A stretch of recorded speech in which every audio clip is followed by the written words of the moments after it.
Please welcome to the show, Buddy Guy. Hey, George. How are you? Good to see you. Thank you. Welcome to the program. This is a treat. Thank you for having me. Of course, man. Because, you know, when you reach my age, very seldom you see people on music television with wrinkles. Really? Yeah. Well, I remember a long time ago, fresh after I had a breakup, you were sound checking at a place, and I happened to sneak in the back and watch the sound check. And it was right at the time when I needed to hear a blues man play the blues. And it was perfect. You know, the book is really cool, especially when you open it up and you paint a picture of, you know, a cotton field back in the day and those photographs that people would see in a museum. And you very well easily say, I could be that young boy in that picture. Do you feel like you've seen a part of America that most people have only seen in photographs? Yes, but I didn't see it in photographs. I saw it for real. Yeah, exactly. Yeah. You have an interesting career, too, though, because for the longest time, I mean, you were a busy man and you worked a lot, but for the longest time, you weren't the guy at the front of the stage. I was always thought I'm still a little too shy to be the guy at the front of the stage. But I was kind of forced into that. I never planned it to be here answering your questions now. I didn't never think I was good enough, and it's in the back of my head now. I shouldn't be here now. You should have, if they would live in Muddy Waters, Howlin' Wolf, Lonnie Johnson, and Robert Johnson, and people like that, they could answer your question, whatever you need, better than I can, because I didn't learn nothing in school. I learned it all from them. Yeah, but hey, listen, man, you learned it from them. I learned it from you learning it from them. So. Well, it go on and on like that. But those are the guys who I don't think no one ever figured out why did it come from. What was your experience like? For a lot of people who love the blues, they spend a certain amount of time going through that whole Chess Records collection. You had a bit of a bittersweet relationship with Chess, didn't you? I didn't care if I ever met Leonard or not, man. I feel Chess is still living. My top of the world was to meet the guys who made the music, not the guys who owned the music, because I understand later on in life, all record companies was doing that too. Ripping off the musicians. Yeah, I think Elvis would have probably lived it alone until he found out the Colonel was making more money than he was. So I think that had a lot to do with musicians going into this drinking and whatever other kind of drugs they could use, because you can understand that, man. You have got as famous as Elvis, and you're not a dummy, and find out I went through all of this, man, and this guy here has done made more than me. That's enough to start you to drinking, even if you don't. That's what gives you the blues then, yeah. Right? Yeah, actually, I think he would have played the blues as well as Muddy, or better than Muddy, if he had kept living. But, you know, he was doing Arthur Crudup stuff on some of his first hits anyway, though. Elvis was, yeah. Yeah. Mm-hmm. Well, you seem to have avoided, and I mean publicly anyway, I don't know if it personally, but you seem to have avoided some of the drug and alcohol problems that you hear a lot about that really took their toll on a lot of people. Well, you know, back to the cotton field. My grandmother, my grandfather, my daddy's friends, my grandmother's friends, if I act like I was going to do something wrong, if I missed my homework, I got hit all the way home by friends, uncles, and everybody else. My mother had a stroke before she died, and I was living in Chicago. She had a broomstick beside the bed, and that wasn't to sweep the broom. And I remember that today. I mean, what's so interesting about that era of blues music is that when people talk about it, they always talk about it past tense. They talk about it, the guys who made it. I mean, you and B.B. King are two of the last of the greats that people refer to. We talk about it all the time. Do you? Yeah. You and B.B. talk about it? Yeah, he just come into Chicago last month, and he was playing at the House of Blues, and George Benson, a great jazz guitar player, was playing at the Chicago Theater. George Benson called me up and said, "Buddy, you got to fix me some chitlins." You know what those? Yeah, of course. Yeah, you don't know. I've had them in Helena, Arkansas. I had them in Helena, Arkansas. Oh, you did? Yeah. Okay, then. Yeah, you had them if you were down there. Yeah. So BB's been on a diet for years, you know, and he's diabetic. So I cooked the chitlins for George, and they both surprised me. Walks into my club. And this huge amount of people hadn't got the word before I did. And I said, oh, my God. So we fixed the table, and I said, George, I got your chitlins here. I said, B, I didn't know you were coming, so I got the gumbo and seafood because I know you can't eat this kind of food. He said, I'll choke you to death if you don't bring me some of those chitlins out here right in front of the stage.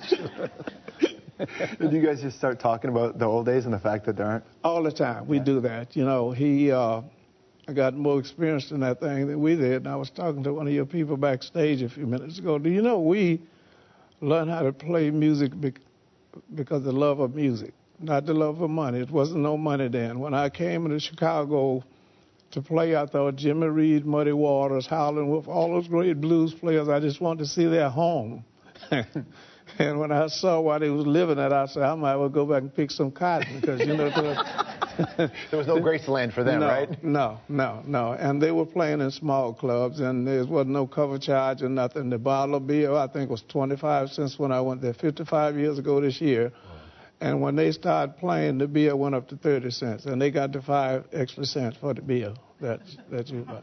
I want to play you a clip from this network, CBC, a news clip from back, I think it was like 1967 or something. Watch this clip here.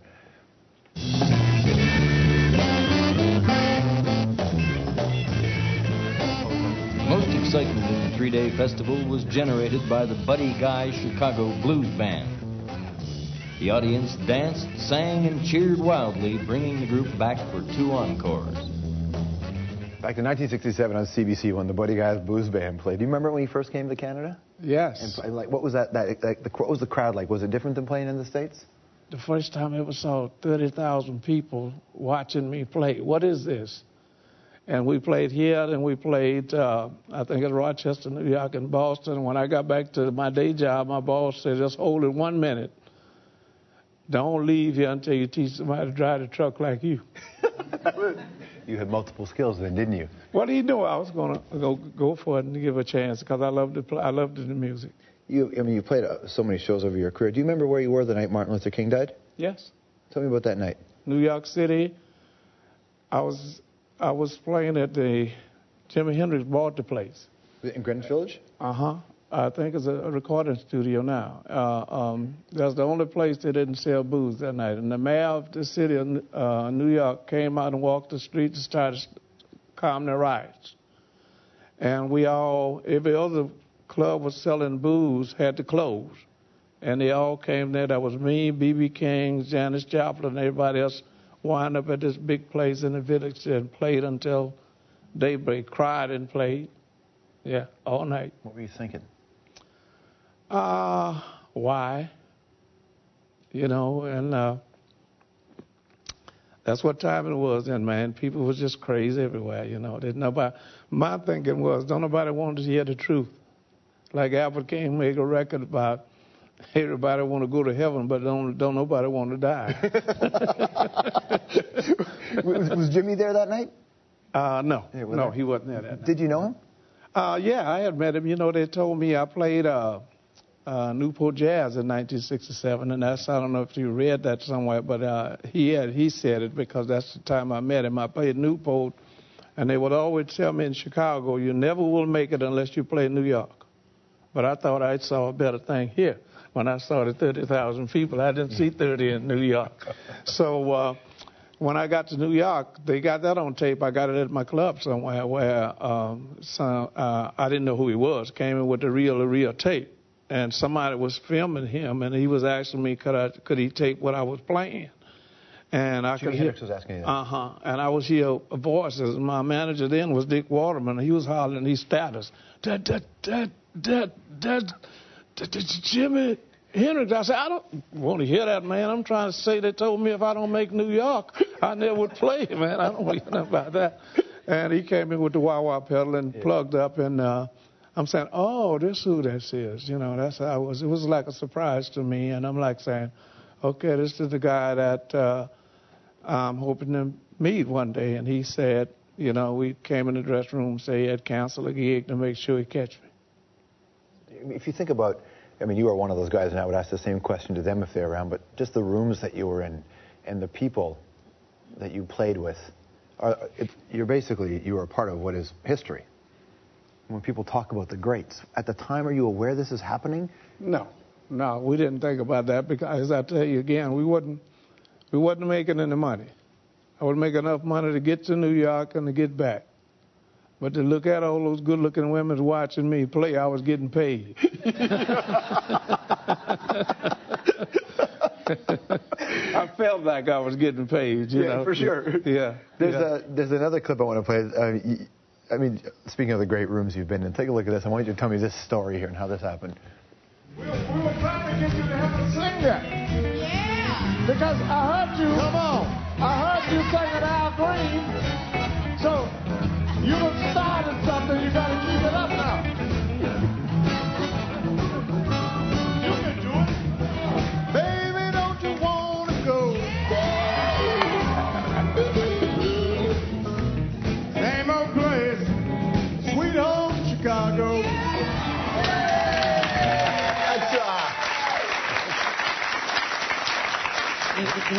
You talked about, asking the question why, the night Martin Luther King died, and there you are getting the man that is President Obama to sing, or singing a Robert Johnson tune, right? I mean, that's something. Well, that's a long way from picking cotton, I can tell you that. Yeah, what happened, there was little rumors in the White House that he was going to come up automatically and say that and sing. And I saw him walking off the stage. I said to myself, I may get embarrassed or get thrown out the White House, but I'm going to say something. And 3 days later, B.B. called me and said, man, you did it. You got him to sing. What do you think would be the legacy of B.B.? B.B.'s, he's got the club and he's B.B. King. He's very gregarious. People love him. What do you think his real legacy is going to be? If I'm answering you right, there will never be another one. He's like Muhammad Ali and Rocky Marciano and people like that. I mean, you could play. I don't care how well you can play, man, but as soon as that guy hit a guitar, his hands sound like every special effect that Jimi Hendrix come up with. He didn't need that. He got that in his wrist. And I think he's one of a kind that will never be replaced. What's the legacy of the Rolling Stones, do you think? Forever and ever. Because they let America know who we were.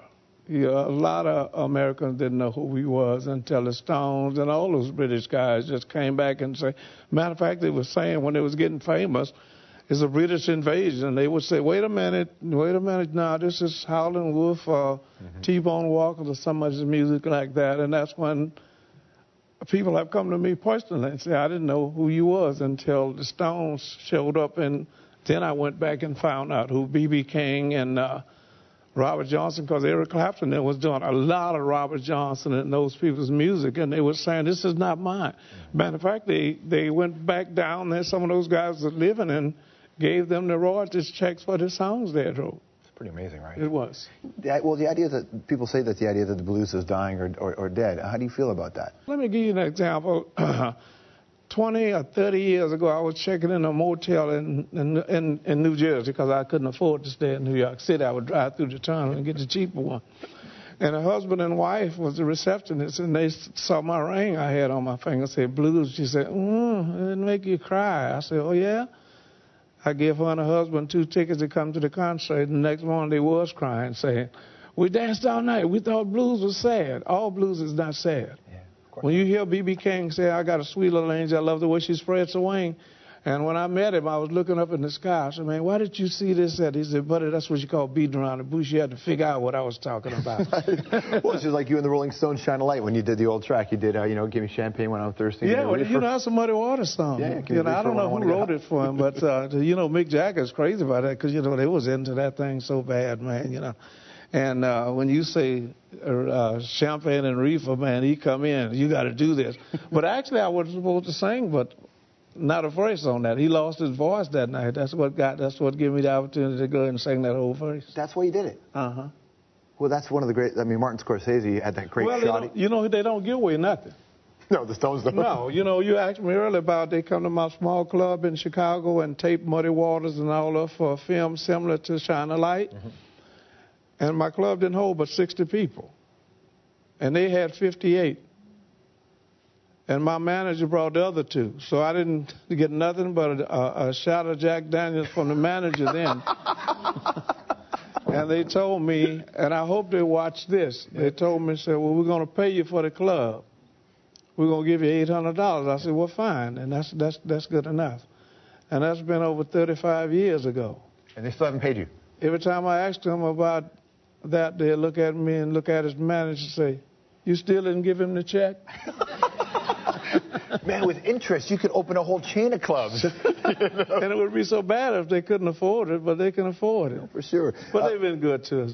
You know, I look at that and laugh at it about now. That's not the bad part. I've been asking Keith for it. You see him give me the guitar on the Shining Light. Yeah. You know how long I've been asking? My club is full of signed guitars by Eric Clapton, Steve, and all those guys. As soon as I ask them about a guitar, it shows up. Yeah. They was the first one I asked for a guitar before I left 43rd Street. Charlie, I got the drums from him about a year and a half ago. I got the guitar from Keith during the Shining Light. Mick still ain't give up nothing. I was on tour with him now, and he had this jacket with the big tongue on the back of it. I don't know if you've seen it or not. And I said, I want one of those jackets. And all these people work with, you know how tight he is. They just looked at you and say, I'll see about it. Let me see Mick. Let me see Mick. So I just walks up to him. I said, I want the jacket. And he starts staring like John Lee Hooker. I just reached and got the jacket and put it on and walked out. Is that what you did? Yeah. What do you in the modern era now, for a lot of young guys, it's the Black Keys and the White Stripes, these two bands that have kind of have gone back to bring the blues back. Do you like the modern incarnations of electric blues? Do you know, I like anything that make me pat my feet. Yeah. I don't have no complaint. And once they said when hip-hop came out, my youngest daughter's in hip-hop. She was out there with Ludacris for a while. Because more people saw her on television than me. Mm-hmm. And I'm divorced now. Her mom looked at me one day, and I was just patting my feet at her stuff, and she said, you know what she's saying? I said, no, I'm not paying no attention to that. I got the beat. And she said, sit down, because I want you to hear what she's saying. So she was playing at the House of Blues, and somebody said, you should go see your daughter. And she said, oh, Daddy, you don't want to come up there. They're too rowdy. You don't want to hear. They don't even act right. You don't want to hear what they're saying or nothing. But she was trying to keep me from hearing what she had to sing. And I walked in the back, and a lot of the people at the House of Blues are my friends. Somebody evidently slipped back and told her. Yeah. And she came out, and I can't even say what she said as soon as she walked out on the stage that night. And this standing ovation, I'm like, that's why you don't want me to come see you. When I interviewed both Bobby Rush and Honey Boy Edwards, just told me just the year before he passed, or a couple years before, they had said that what they noticed was that when they started playing blues, it was for a predominantly African-American audience, and somewhere along the line that changed. And that they said that the black population in America stopped buying the blues. And he didn't know, Bobby didn't know why. Honey Boy didn't know why. Just all of a sudden, white guys got into the blues, absolutely. Did you notice a shift?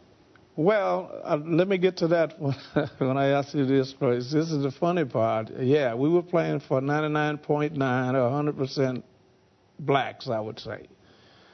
And all of a sudden, this late 50s, you would look out in the audience, and there was a white face out there. And the only time you saw a white face in a blues club back then, he was a policeman. And I'd say, well, we got enough money to get the bottle of wine, which was 35, 40 cents. I said, don't pull up the wine because there's a cop out there sitting at the table. And it was Paul Butterfield. Wow. Yeah. Michael Bloomfield, some of the other, and finally it was Eric Clapton and some of them said, and I'm like saying, there's a lot of white cops coming in now, man. Because, music comes in all languages, and a lot, and I hate the question, and I get to ask a lot, do you have to be black or came up through the cotton field to be a good blues player? No, just watch people today who's losing the best jobs they ever had, and used to didn't have to look back and worry about what we sang about. I lost my job in the steel mill 5 years ago and can't go back. Ain't no more steel mill. That's not only happening to blacks, that's happening to whites too, man. I read somewhere lately why some airline pilot is a painter now because the airlines laid him off, So this is what we sing about everyday life. Everybody's got the blues, right? Everybody got the blues, whether you realize it or not. You got it. You got to read this book, When I Left Home, My Story. And Buddy, by the way, is touring Canada in September. We have all the dates for you on the website at strombo.com. It's great to see you, sir. Real Thank you very much. Thank you. Buddy Guy, everybody. We'll be right back. If they would live in Muddy Waters, Howlin' Wolf, Lonnie Johnson, and Robert Johnson and people like that, they could answer your question, whatever you need, better than I can, because I didn't learn nothing in school. I learned it all from them. Yeah, but hey, listen, man, you learned it from them. I learned it from you learning it from them. So. Well, it go on and on like that. But those are the guys who were, I don't think no one ever figured out why did it come from. What was your experience like? For a lot of people who love the blues, they spend a certain amount of time going through that whole Chess Records collection. You had a bit of a bittersweet relationship with Chess, didn't you? I didn't care if I ever met Leonard or not, man. I feel Chess is still living. My top of the world was to meet the guys who made the music. The blues then, yeah, right? Yeah, actually, I think he would have played the blues as well as Muddy, or better than Muddy, if he had kept living. But, you know, he was doing Arthur Crudup stuff on some of his first hits anyway, though. Elvis was, yeah. Yeah. Mm-hmm. Well, you seem to have avoided, and I mean publicly anyway, I don't know if it personally, but you seem to have avoided some of the drug and alcohol problems that you hear a lot about that really took their toll on a lot of people. Well, you know, back to the cotton field. My grandmother, my grandfather, my daddy's friends, my grandmother's friends, if I act like I was going to do something wrong, if I missed my homework, I got hit all the way home by friends. Back in the day, in those photographs that people would see in a museum, and you very well easily say, I could be that young boy in that picture. Do you feel like you've seen a part of America that most people have only seen in photographs? Yes, but I didn't see it in photographs. I saw it for real. Yeah, exactly. Yeah. You have an interesting career, too, though, because for the longest time, I mean, you were a busy man and you worked a lot, but for the longest time, you weren't the guy at the front of the stage. I was always thought I'm still a little too shy to be the guy at the front of the stage. But I was kind of forced into that. I never planned it to be here answering your questions now. I didn't never think I was good enough, and it's in the back of my head now. I shouldn't be here now. You should have. Please welcome to the show, Buddy Guy. Hey, George. How are you? Good. Nice to see you. Thank you. Welcome to the program. This is a treat. Thank you for having me. Of course, man. Because, you know, when you reach my age, very seldom you see people on music television with rankles. Really? Yeah. Well, I remember a long time ago, perfect, too fresh after I had a breakup, you were sound checking at a place, and I happened to sneak in the back and watch the sound check. And it was right at the time when I needed to hear a blues man play the blues. And it was perfect. You know, the book is really cool, especially when you open it up and you paint a picture of, you know, a cotton field. Not the guys who owned the music, because I understand later on in life, all record companies was doing that too.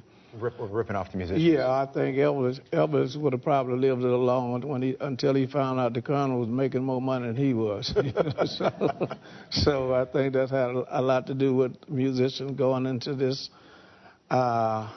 drinking and whatever other kind of drugs they could use, because you can understand it, man. You have got as famous as Elvis, and you're not a dummy, and find out I went through all of this, man, and this guy here has done made more than me. That's enough to start you to drinking, even if you don't.